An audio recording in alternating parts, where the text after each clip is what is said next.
Hallelujah hallelujah. आप सबको प्रभु यीशु मसीह के मीठे मधुर नाम में जय मसीह की। मैं मृणाल थॉमस आज की शाम आगरा मसीह मंडली के इस लाइव सेशन में आप सभी का स्वागत करता हूं और आशा करता हूं परमेश्वर पिता ने आप सबको बहुत आयत से संभाले रखा होगा और अपनी कुछ टेक्निकल कारणों से मैं थोड़ा सा लेट हो गया। आइए हम आज के इस लाइव सेशन को स्टार्ट करेंगे और हम एक छोटी सी प्रार्थना के साथ आज के इस लाइव सेशन को स्टार्ट करेंगे। आइए हम प्रार्थना करेंगे। हे दयालु स्वर्गीय पिता, हम आपको लाख लाख धन्यवाद देते हैं आज के इस दिन के लिए कि आपने हमें जीवितों की भूमि पर रखा और खाक में मिलने दिया और एक और मौका दिया कि हम इस सांझ की बेला में आपके नाम से एकत्रित होने वाले हो सके। हे परमेश्वर पिता, तमाम बातों में आपको धन्यवाद देते हैं परमेश्वर पिता। आज दिन तक आप हमें लेकर आए, हमें हर एक बुरी बात से, हर एक महामारी, हर एक रोग से, हर एक उस चीज़ से जो हमारी हानि के लिए बनी थी परमेश्वर पिता, उन सब चीज़ों से आप हमें बचाते हुए लेकर आए। हम आपको कोटि कोटि धन्यवाद देते हैं। हे परमेश्वर पिता, आगे के समय को आपके हाथ में सौंपते हैं। तमाम चीज़ों को, माइक और जो भी चीज़ें हैं परमेश्वर पिता, इंस्ट्रूमेंट और जो भी हैं परमेश्वर पिता, वो सब आपके हाथों में सौंपते परमेश्वर पिता। और परमेश्वर पिता, ऐसा होने पाए कि जो हम आराधना करें और जो वचन की मनादी करें वो आपको ग्रहण योग्य होने वाले हो सके। परमेश्वर पिता, तमाम बातों में आपको धन्यवाद देते हैं। इस प्रार्थना को आपके प्रिय पुत्र प्रभु यीशु मसीह के नाम से मांग लेते हैं। जैसे सुनिए ग्रहण कीजिए, आमीन।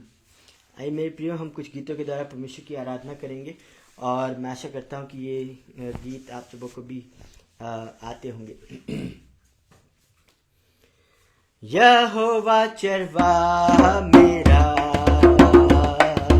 कोई घटी मुझे नहीं है। हरी चराइयों में मुझे चराता वो है। यहोवा चरवाहा मेरा, कोई घटी मुझे नहीं है। हरी चराइयों में मुझे से चराता वो है। मृत्यु के अंधकार से मैं जो जाता था, प्रभु यीशु करुणा से तसल्ली मुझे दी है। मृत्यु के अंधकार से मैं जो जाता था, प्रभु यीशु करुणा से तसल्ली मुझे दी है। यहोवा चरवाहा मेरा, कोई घटी मुझे नहीं है। हरी चराइयों में मुझे स्नेह से चराता वो है। यहोवा चरवाहा मेरा, कोई घटी मुझे नहीं है। हरी चराइयों में मुझे स्नेह से चराता वो है। हालेलुया। आइए हम एक और गीत के साथ परमेश्वर की आराधना करेंगे। हो तेरी स्तुति और आराधना करता हूँ मैं तुझसे ये प्रार्थना। हो तेरी स्तुति और आराधना करता हूँ मैं तुझसे ये प्रार्थना। महिमा से तेरी तू इस जगह को भर, जो भी तू चाहे तू यहाँ पे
कुछ देर परमेश्वर के वचन में अपने समय को बिताएंगे, और जो वचन परमेश्वर पिता ने हम सबों के आत्मिक उत्थान के लिए आज की शाम रखा है, इस पर हम अपने मनों को कुछ देर केंद्रित करेंगे।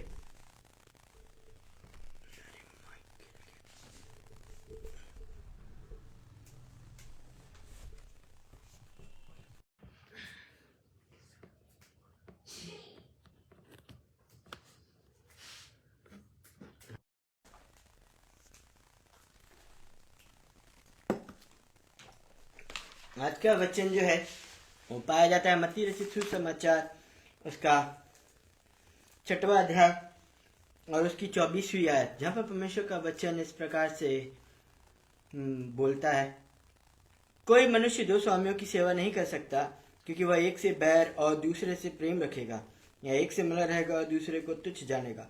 तुम परमेश्वर और धन दोनों की सेवा नहीं कर सकते। परमेश्वर पिता इन वचनों के पढ़े और सुने जाने पर हम सबों को बहुत आयत की आशीष देवे, आमीन। मेरे प्रियो, ये आयत जो है ये हम सब के लिए बहुत ही फैमिलियर आयत है, और इस आयत पर हम अनेकों बार मनन और चिंतन कर चुके हैं।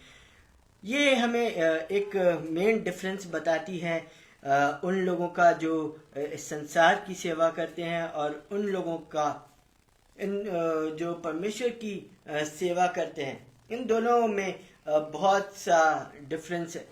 जैसे कि पैसा है, अगर हम फॉर एग्जांपल ने अगर एज्यूम करें तो पैसा उसकी एक हद है, पैसा है उसकी एक लिमिट है, एक लिमिट के बाद पैसा और उसकी ताकत और उसकी सामर्थ्य अंत हो जाती है। लेकिन जो लोग परमेश्वर की सेवा करते हैं वे उस अनंत सामर्थ्य के साथ इस पृथ्वी पर वास करते हैं, क्योंकि परमेश्वर की कोई लिमिट नहीं है। परमेश्वर को कोई चीज बांध के नहीं रख सकती है।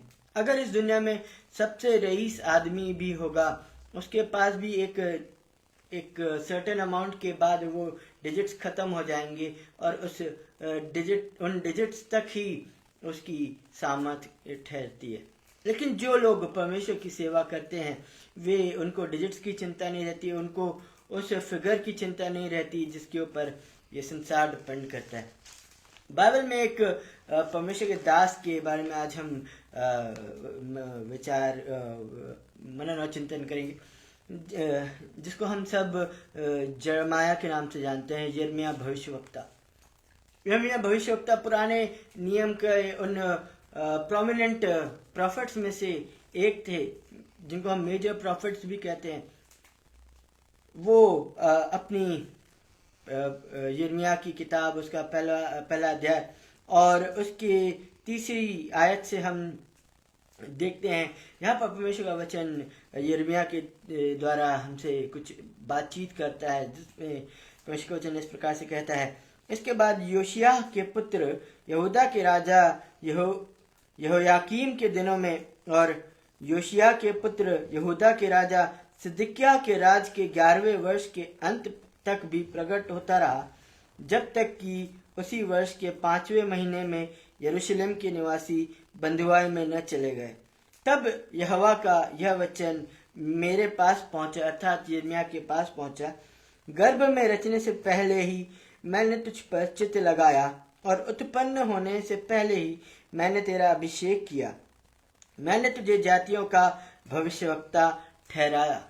यहाँ हम देखते हैं कि यिर्मयाह भविष्यवक्ता के लिए परमेश्वर ने एक नियत समय में एक नियत योजना उसके जीवन के प्रति रख रखी थी। यहाँ पर हम देखते हैं कि परमेश्वर ने यिर्मयाह को एक भविष्यवक्ता होने के लिए उसकी माँ के गर्भ में पड़ने से पहले ही उसको अलग कर दिया था। ये बात शायद से यिर्मयाह को पता न थी, लेकिन यहाँ परमेश्वर का वचन उससे जब बात करता है तब वो उसको एक एक चीज बताता है कि जब तूने मुझ पर चित्त भी नहीं लगाया था तब से मैं तुझे देखता हूँ, मैं तुझ पर चित्त लगाए रहता हूँ, मैं जिसलिए तुझे अपना सेवक होकर चलने के लिए ठहराया है, मैं तुझसे ये बात कहता हूँ। यहाँ पर वो उसका हम देखते हैं परमेश्वर और यिर्मयाह के बीच एक बहुत ही सुंदर सा कन्वर्सेशन, एक वार्तालाप होता है। और यहाँ पर यिर्मयाह कहता है, तब मैंने कहा, हाय प्रभु यहोवा, देख मैं तो बोलना भी नहीं जानता, क्योंकि मैं लड़का ही हूँ। यहाँ जो यिर्मयाह भविष्यवक्ता है वो उस समय एक बालक ही था जब परमेश्वर ने उसकी बुलाहट के बारे में अवगत कराया। यहाँ हम देख सकते हैं कि यिर्मयाह ने अपनी उस कमजोरी का, अपनी उस लिमिट का जिक्र किया जो परमेश्वर के सामने वो कहता है कि मैं तो अभी लड़का ही हूँ।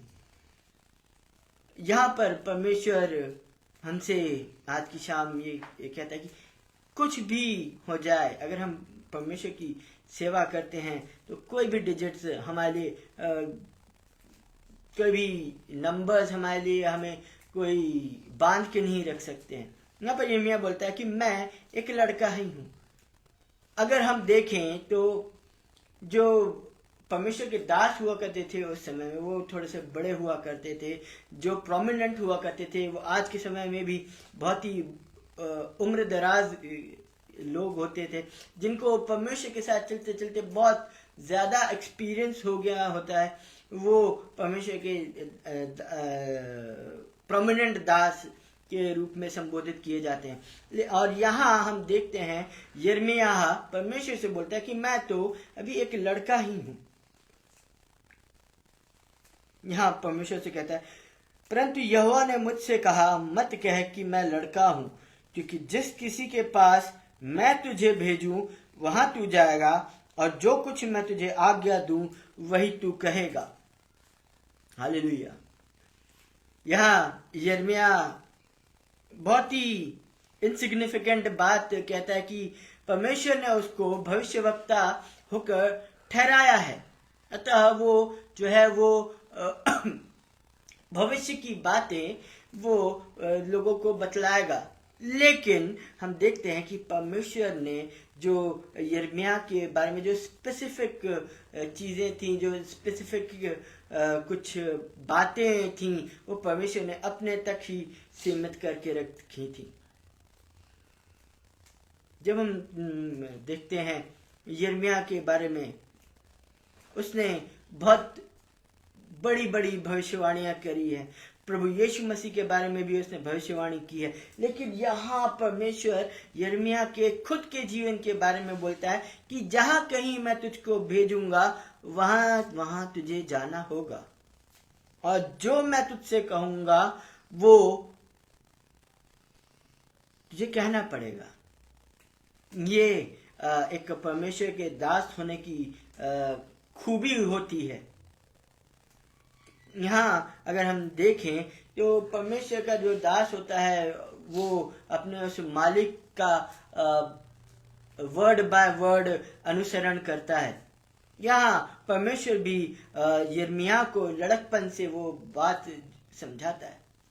भले ही उसको बड़े बड़े भविष्यवाणी के शब्द बोलने थे, बड़े बड़े उसको भविष्यवाणियां करनी थी, लेकिन एक सबसे इम्पोर्टेंट चीज परमेश्वर अपने दास यिर्मयाह को सिखाता है, टू बी ओबीडियंट,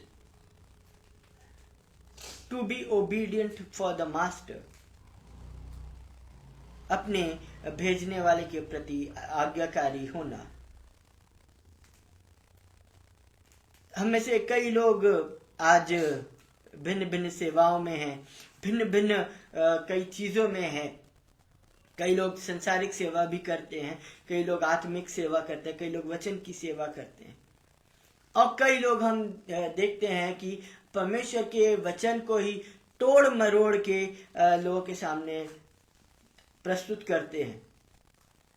लेकिन जब हम परमेश्वर का कलाम जब हम पढ़ते हैं, तो परमेश्वर का कलाम जब एज अ प्रॉफिट यिर्मयाह को इंस्ट्रक्शन देता है, तो वो सबसे पहली बात ये बोलता है कि मैं जो जो तुझसे कहूंगा वो तुझे कहना होगा। जिस किसी के सामने मैं तुझे भेजूंगा,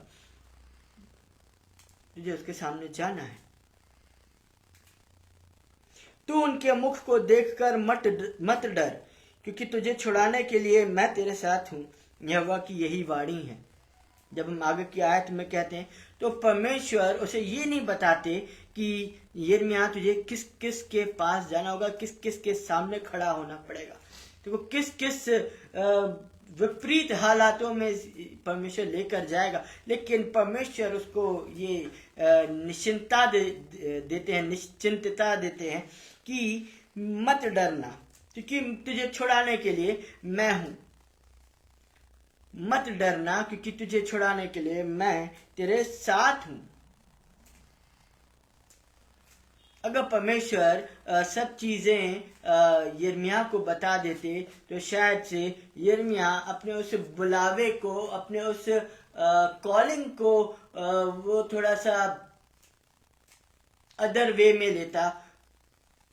और हम अगर देखें तो कई बार हम जब अपनी कॉलिंग के बारे में हमें पता चल जाता है कि परमेश्वर ने हमें किसी कार्य के लिए चुना है, और जब वो कार्य हमें पता चल जाता है तब हमारे अंदर थोड़ा सा हम देखें तो थोड़ा सा हमारे अंदर घमंड आ जाता है, क्योंकि बुलाए हुए तो बहुत हैं लेकिन चुने हुए बहुत थोड़े हैं। अगर परमेश्वर हमें हमारी उस बुलाहट से अवगत करा देते हैं, हमसे वो सारी बातें शेयर कर देते हैं, तो हम जो है वो अपने कार्य के प्रति थोड़े से अनडिसिप्लिन्ड भी हो जाएं कि हाँ ये कार्य मेरे को करने के लिए परमेश्वर ने बुलाया है, ऐसा है। और हम लोगों से ये आस लगाएं कि मेरे को परमेश्वर ने चुना है तो तुम मेरा आदर सत्कार करो और मेरे से झुककर बात करो, क्योंकि मैं परमेश्वर का दास हूँ, मैं परमेश्वर का सेवक हूँ। यहाँ पर परमेश्वर यिर्मयाह भविष्यवक्ता से जब वार्तालाप करते हैं तो वो उसे सबसे पहली बात बोलते हैं, to be obedient to the word of God.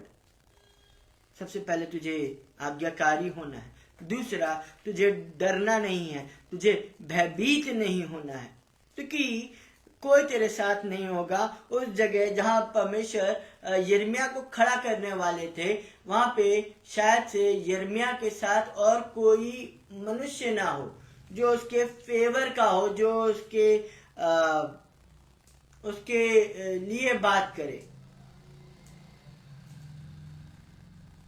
वहां पर परमेश्वर यिर्मयाह से बोलते हैं कि तुझे डरना नहीं है, तू उनके चेहरे को देखकर मत डरना, क्योंकि मैं तेरे साथ रहूंगा। तीसरी बात, तब यहोवा ने हाथ बढ़ाकर, 9वीं आयत पढ़ रहा हूं मैं। तब यहोवा ने हाथ बढ़ाकर मेरे मुंह को छुआ, और यहोवा ने मुझसे कहा, देख मैंने अपने वचन तेरे मुंह में डाल दिए हैं।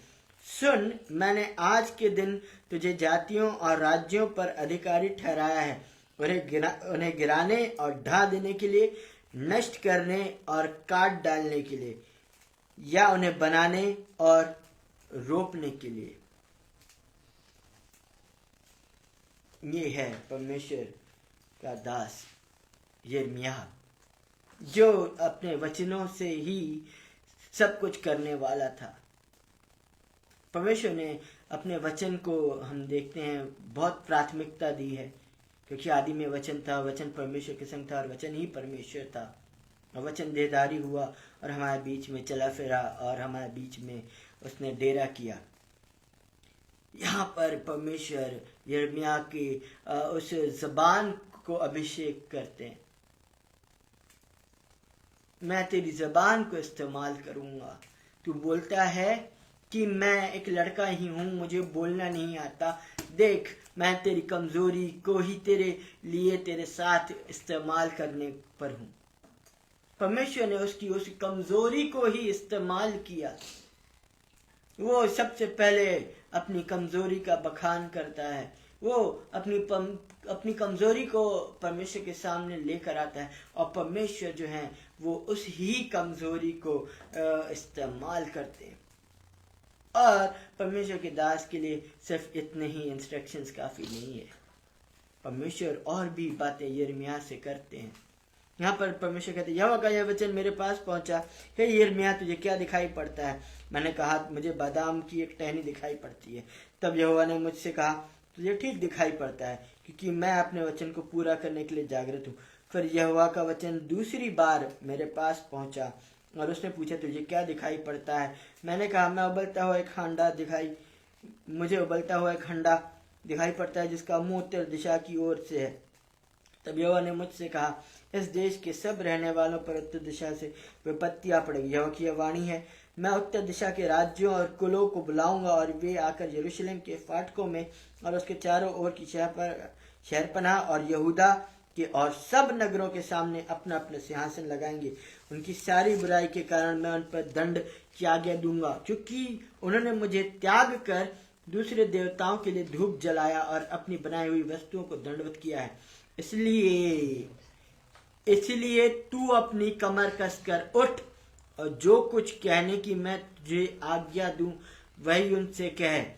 तू उनके मुख को देखकर ना घबराना, ऐसा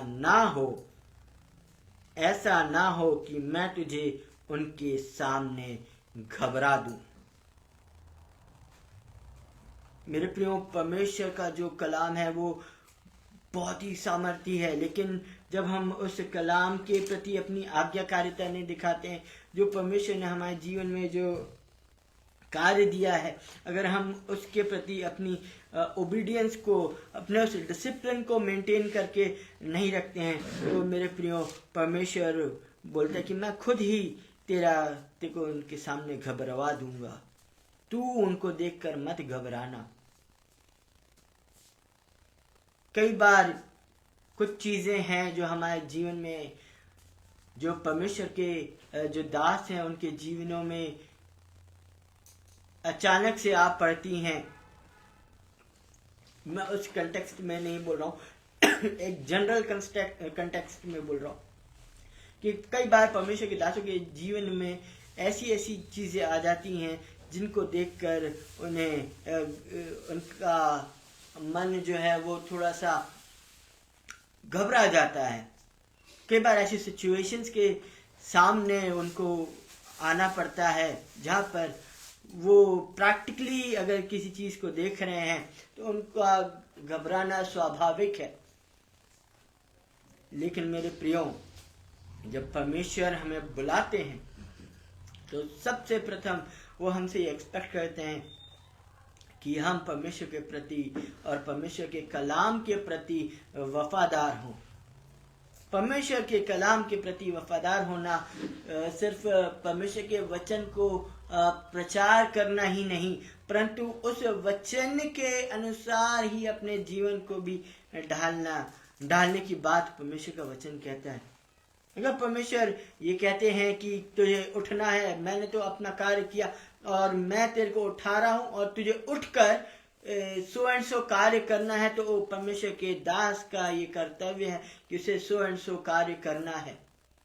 अगर परमेश्वर ने किसी को प्रेम करने की, अगर सेवा करने की अगुवाई करी है, तो उस शख्स को वो सेवा का कार्य करना आवश्यक है। नहीं तो परमेश्वर जो है वो हमें कॉन्सिक्वेंसेस भी बताते हैं जब हम परमेश्वर के वचन के प्रति अनाज्ञाकारी होते हैं और डिसओबीडियंस, अनडिसिप्लिन्ड मैनर में हम उस जीवन को जीते हैं। एक स्मूथ लाइफ परमेश्वर के दास के जीवन में हम कभी नहीं देखने पाएंगे। अगर कोई शख्स अगर परमेश्वर की सेवा कर रहा है तो उसके सामने हर चीज की असीमताएं हम देखेंगे। सुख की भी असीमताएं, दुख की भी असीमताएं, कोई भी चीज उसके पास लिमिट में नहीं रहेगी। बस उस शख्स को परमेश्वर पर, अपने उस सृजनहार पर, अपने उस बुलाने वाले के प्रति आज्ञाकारी होना है और बाकी चीजें अपने आप अपनी जगह पर बैठ जाएंगी। 18वीं आयत जब हम पढ़ते हैं तब परमेश्वर यिर्मयाह से कहता है, क्योंकि सुन, मैंने आज तुझे सारे देश और यहूदा के राजाओं, हाकिमों और याजकों और साधारण लोगों के विरुद्ध गढ़ वाला नगर और लोहे का खंबा और पीतल की शहरपनाह बनाया है। वे तुझसे लड़ेंगे तो सही, परंतु तुझ पर प्रबल न होंगे, क्योंकि बचाने के लिए मैं तेरे साथ हूँ, यहोवा की यही वाणी है। मेरे प्रियो, जब परमेश्वर जब यिर्मयाह की कॉलिंग उसको बताता है, तो साथ ही साथ वो उसको सब चीज़ों से अवगत भी कराता है कि परमेश्वर ने जब यिर्मयाह को चुना तो उसे क्या करके ठहराया है। कोई उसके सामने टिक नहीं पाएगा, लोग आएंगे लेकिन उसके सामने टिक नहीं पाएंगे। लेकिन यिर्मयाह का भी एक कर्तव्य है कि वो अपने उस कॉलिंग के प्रति वफादार रहे, उस कॉलिंग के प्रति ईमानदार रहे, उस सेवकाई के प्रति जागरूक रहे और जागृत रहे। इन्हीं शब्दों के साथ मैं परमेश्वर के इस वचन को आज समाप्त करूंगा। और मैं परमेश्वर के वचन के द्वारा ही आप सबों को भी एनकरेज करूंगा कि जब परमेश्वर हमें किसी कार्य के लिए बुलाते हैं या किसी कार्य के लिए हमें निपुण करते हैं या किसी कार्य को करने के लिए वे हमें अलग करते हैं, चाहे वो किसी भी प्रकार की सेवा के लिए परमेश्वर चुनते हैं, तो हमें उस सेवकाई के प्रति अपने आप को ओबीडियंट रखना आवश्यक है। हमें अपने उस बुलाए जाने के प्रति वफादार होने की आवश्यकता है, क्योंकि जब मत्ती 6:24 में हमने पढ़ा कि कोई भी शख्स 2 स्वामियों की सेवा इकट्ठा नहीं कर सकता, एक साथ नहीं कर सकता। पैसे की लिमिट्स अपनी सब कुछ है। परमेश्वर की जब सेवकाई हम करते हैं, जब परमेश्वर के हम दास बनकर जब हम इस पृथ्वी पर चलते फिरते हैं, तो मेरे प्रियो, जैसे यिर्मयाह के जीवन में परमेश्वर ने बात करी, वही सब बातें परमेश्वर हमारे जीवनों से भी एक्सपेक्ट करता है कि हम सबसे पहले उसके वचन के प्रति ओबीडियंट रहें, हम उसके वचन के प्रति आज्ञाकारी रहें। दूसरी बात जो परमेश्वर यिर्मयाह से कहता है कि तू मत डरना। God wants us to be fearless. तीसरी चीज, कोई भी चीज परमेश्वर के लिए असंभव नहीं है। जब परमेश्वर उस लड़के को, यिर्मयाह जो लड़कपन का लड़का था, उसको इस्तेमाल कर सकते हैं और उसकी कमजोरी, जो वो अपनी कमजोरी को परमेश्वर के सामने लेकर जाता है कि वो उसको बोलना, वो हेजिटेट करता होगा या वो घबराता होगा बोलने के लिए, लेकिन परमेश्वर उसी कमजोरी को इस्तेमाल करके बहुतायत से उसी कमजोरी को उसी कमजोरी में अपनी सामर्थ्य को भरकर उस यिर्मयाह को इस्तेमाल करते हैं। तो परमेश्वर जिनसे भी परमेश्वर अपना कार्य करा सकते हैं, तो वो उस कमजोरी में भी अपना कार्य करा सकते हैं,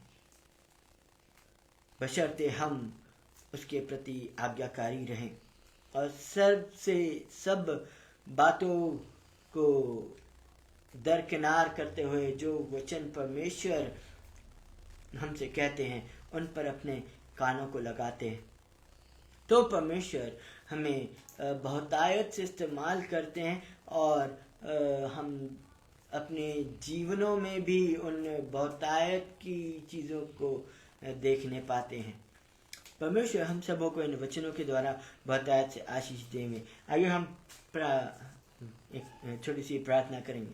हे दयालु के पिता, इन वचनों के लिए आपको धन्यवाद परमेश्वर पिता, जो आपने आज की शाम हमारे लिए रखे परमेश्वर पिता। हे परमेश्वर पिता, जो वचन आपने यिर्मयाह से कहे परमेश्वर पिता, उन वचनों पर ऐसी सामर्थ्य दीजिए, हमें ऐसी सामर्थ्य दीजिए कि हम उन वचनों पर अपने मनों को केंद्रित करने वाले हो सकें, ताकि जहाँ कहीं भी आप हमें ले जाएं, जहाँ कहीं भी आप हमें खड़ा करें, जहाँ कहीं भी आप हमें जो भी बोलने की आज्ञा दें, हम आपके सेवक होने के नाते हम परमेश्वर पिता उन सब बातों को करने के लिए विश्वास योग्य और धर्मी ठहरे। ये परमेश्वर पिता, तमाम बातों को आपके हाथ में सौंपते हैं, तमाम बीमारों को आपके चमत्कारी हाथों के नीचे लाते हैं परमेश्वर पिता। उनमें से हर एक को छूइए परमेश्वर पिता और अपने उस हैकल में आने का मौका दीजिए और एक गवाही के खंबे के रूप में उन्हें इस्तेमाल करिए परमेश्वर पिता, ताकि आपका राज्य दिन प्रतिदिन बढ़ते जाए परमेश्वर पिता। हम नहीं परंतु आप, और आप ही का वचन और आप ही सारी महिमा के हकदार हैं परमेश्वर पिता। तमाम बातों को आपके हाथ में सौंपते हैं। पास्टर अनुपम डेविड जी, उनकी वाइफ और उनके बच्चों को, उनके तमाम घराने को आपके हाथ के नीचे लाते हैं परमेश्वर पिता।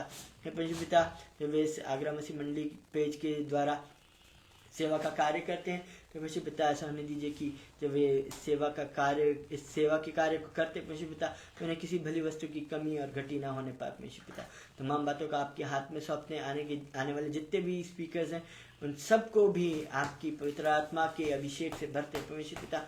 और परमेश्वर पिता, आपसे विनती करते हैं परमेश्वर पिता कि वे जो भी वचन लेकर आए वो परमेश्वर पिता पवित्र आत्मा की परिपूर्णता के साथ वो वचन को हमारे बीच में बोने वाले हो सके। तमाम बातों को आपके हाथ में सौंपते हुए इस छोटी सी प्रार्थना को आपके प्रिय पुत्र प्रभु यीशु मसीह के नाम से मांग लेते हैं। जैसे सुनिए और ग्रहण कीजिए, आमीन। परमेश्वर पिता हम सबों को बहुतायत से आशीष देवे, आमीन।